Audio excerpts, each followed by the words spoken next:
Hi everyone, in front of me I've got Motorola Signature, and let me share with you how to check the IMEI number of this device.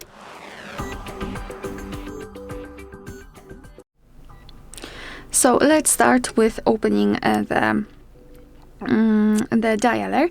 Tap on the keypad and enter a special code which will show us the IMEI information. It is *##06#.